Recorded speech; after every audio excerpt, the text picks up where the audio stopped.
Deus, igreja, a paz do Senhor Jesus Cristo a todos amados irmãos e ouvintes, amém?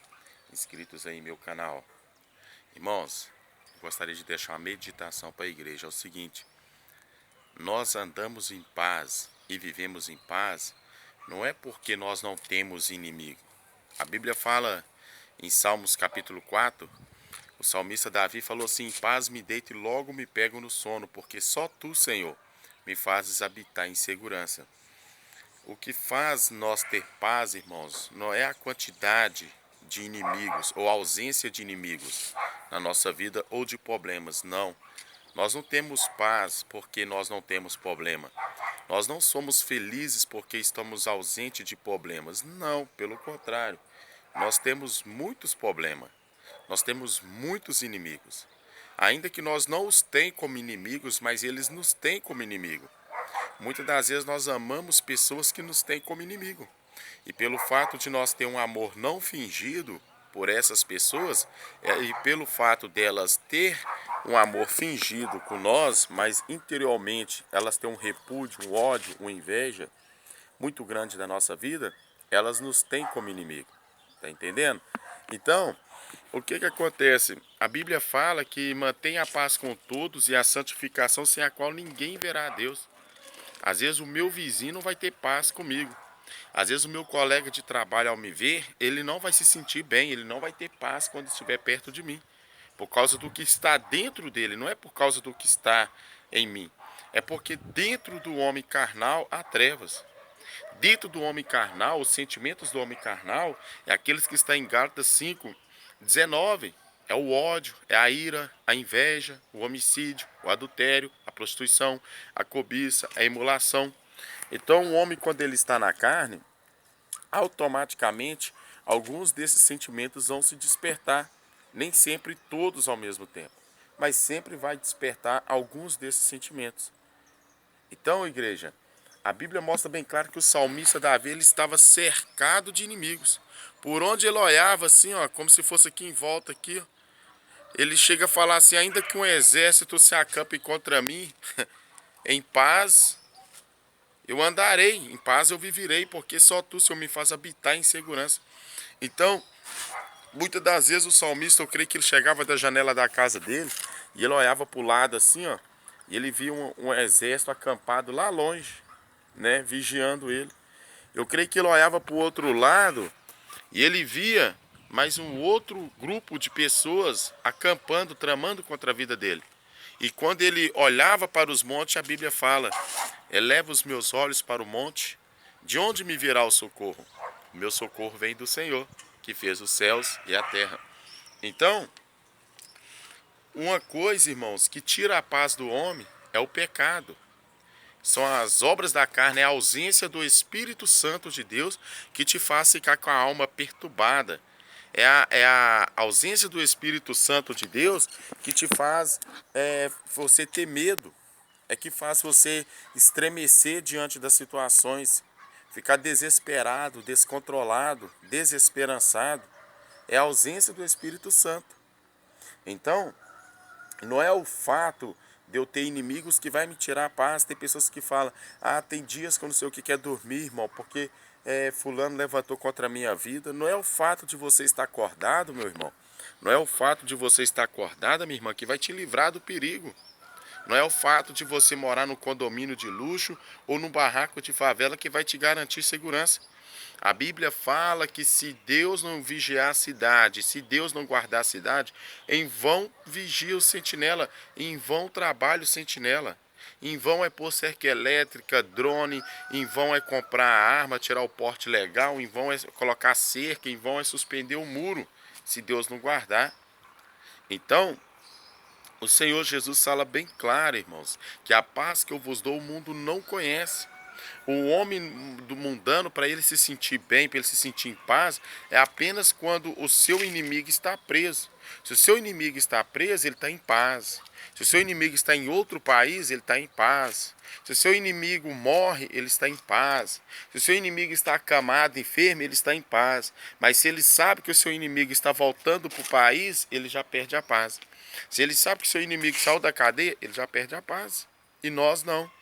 Ainda que tenha 30 leões famintos ao nosso redor, querendo nos tragar, nós dormimos igual Daniel. A diferença de quem tem o Espírito de Deus ou de quem ouve a palavra de Deus.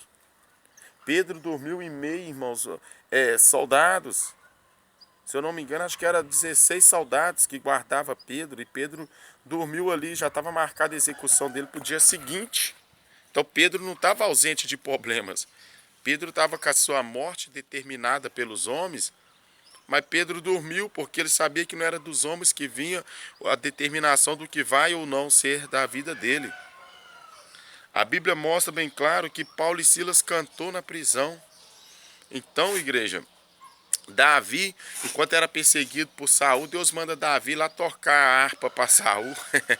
Ele manda entrar lá dentro. Saul caçava Davi em todo canto e Deus manda Davi entrar lá dentro da casa de Saul para ficar servindo Saul.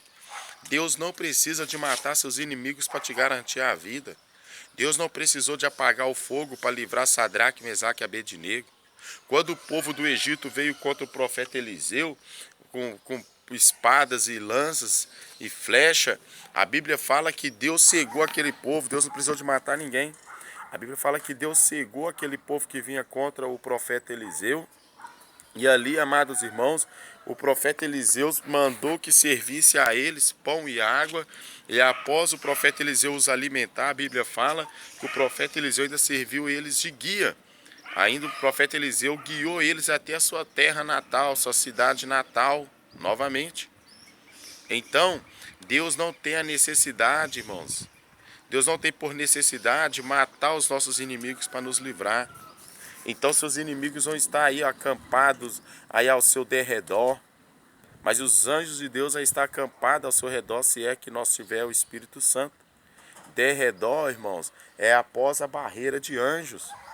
Então, não tem a necessidade de você ver a queda do teu inimigo, não. O único que nós tem que ter por inimigo é Satanás e seus demônios. Não é esse homem de carne e osso. Não é esse jovem que porta uma Glock, uma .40. Não é esse irmão falso profeta que porta um microfone e um status na internet. Não, não é ele não, isso é carne.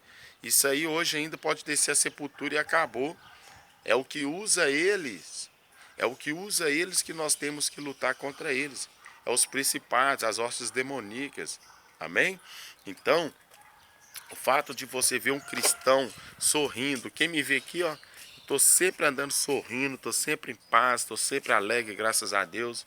Mas isso não significa em momento algum que eu estou ausente de problemas. Isso não significa em momento algum que minhas contas estão todas em dia. Isso não significa necessariamente que eu estou com saúde. Isso não significa necessariamente que meu casamento vai bem. Porque a minha alegria, a minha felicidade, ela não pode estar enraizada nas coisas perecíveis, nas coisas passageiras, nas coisas que eu não tinha quando eu nasci. Quando eu nasci eu não tinha roupa, eu não tinha carro, não tinha casa, não tinha esposa, não tinha filhos.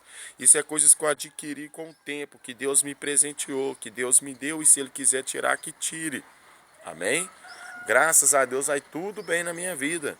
Mas ainda que não fosse tudo bem, a alegria permanece. Inimigos, pessoas que nos têm por inimigos, tem vários. Todos nós temos. Todos. Você nunca precisa de ter feito alguma coisa. O que Abel fez com Caim para poder receber o ódio de Caim? Nada, né, irmãos? O que Davi fez com Saul para poder Saul odiar tanto Davi? Davi não tinha feito nada. O que José fez com os teus irmãos? José não fez nada para poder ser tão odiado pelos irmãos. Amém? Então, a minha paz, a minha alegria, a nossa paz, a nossa alegria, ela não deve ser abalada pelo que está em volta. Quando sua alegria, quando a sua paz, quando o amor, a sua paciência está sendo abalada, é porque você está deixando de meditar na palavra. É porque você está deixando de confiar em Deus. Porque a Bíblia fala bem claro que os que confiam no Senhor são como os montes de Sião, que não se abalam, mas permanecem firmes para sempre. Jesus falou também que aquele que ouve e pratica as suas palavras, ele compara esse homem ao homem sensato, ao homem prudente que edificou sua casa na rocha, que veio a chuva e combateu aquela casa enxurrada, né? E ela resistiu firmemente, nada aconteceu àquela casa. Então a Bíblia mostra que a mesma chuva que combateu a casa edificada na areia, que quer dizer é a vida do ímpio, aquela pessoa que leva um evangelho superficial, foi a mesma chuva que combateu a casa do homem de Deus. Então quer dizer que os mesmos problemas, quando fala chuva, lembra-se de tempestade, quando lembra-se de tempestade, lembra de enxurrada, ventania. Então quando fala de ventania, tempestade, lembra de problema. Então a Bíblia mostra bem claro que os problemas que vêm sobre a vida do ímpio são os mesmos que vêm sobre a vida do cristão. Mas a diferença é que o cristão tem resistência. Aonde o cristão entra, o ímpio entra, mas da onde o cristão sai, o ímpio não sai. Quer uma prova disso? Daniel foi lançado na cova de leões. Passou a noite lá. De dia, Daniel saiu. Os que tramaram contra Daniel foram lançados e ainda antes de tocar no solo foram devorados pelos leões. Sadraque, Mesaque e Abednego foram lançados na fornalha ardente de fogo. Porém, os que tramaram contra ele ainda antes de chegar lá foram incinerados, né? A Bíblia mostra bem claro também que Moisés e o povo de Israel atravessou o Mar Vermelho a seco, mas Faraó e seu exército não. Eles entraram lá, mas não saíram do outro lado também. Está entendendo, igreja? Então, a gente vai ver, irmãos, que há diferença. A Bíblia fala que outra vez verei a diferença dentre os que servem a Deus e os que não servem a Deus. Amém? Então fique em paz. Confia mais no Deus que você serve. Ouve mais pregações, esquece mais a vida alheia. Quando você querer saber da vida de alguém, procura saber para ajudar, né? Quer saber dos meus problemas, dos meus pecados, que saiba para poder orar para a minha vida, para o Espírito Santo de Deus me convencer do pecado. Se estiver faltando alimento, minha casa me ajuda com alimento. Se tem uma conta meio atrasada, Deus te fez saber da minha necessidade, vai lá e paga a minha conta, né? Tá sabendo de algum problema no meu casamento? Ora para Deus abençoar, me dá instruções para me reconquistar minha esposa ou para minha esposa me reconquistar. Tá sabendo de algum problema meu com meu filho? Me dá conselho de como lidar com meu filho, de como educar, né, igreja? É para isso, irmãos, não é pecado nós cuidar da vida do outro, não. Pelo contrário, é mandamento. A Bíblia fala que nós devemos amar o próximo como Cristo nos amou, né? E Jesus nos amou para cuidar e não para condenar. Que condenado todos nós já estamos. Ele veio para salvar aquilo que se havia perdido. O Senhor Jesus veio para levantar os caídos, endireitar os tortos, trazer para a luz os que estão em treva. Amém? Libertar os cativos. Essa é a função de Jesus que está lá em Isaías 42 e de todos aqueles que se dizem servos de Deus. Agora os demais que você vê aí com perseguições, calúnia, difamação, apontando o pecado do irmão sem Deus ter mandado, todo dia fazendo videozinho, todo dia falando da vida alheia, com palavras torpes, são pessoas carnais. Pode ver que vão ganhar muitos acessos na internet, grandes ações. Amém? Vão ganhar, vão ser aplaudidos, ovacionados, já vai ter seu galardão. Pensando que são justiceiros da fé. E Deus não precisa de justiceiros. A Bíblia fala que Deus olhou do céu para a terra, desse céu azul lindo que você está vendo aí. Ó. A Bíblia fala que Deus olhou de lá para a terra e não viu nenhum justo sequer. Amém? A paz de seu Jesus, igreja. Deus abençoe. Olha que imagem linda.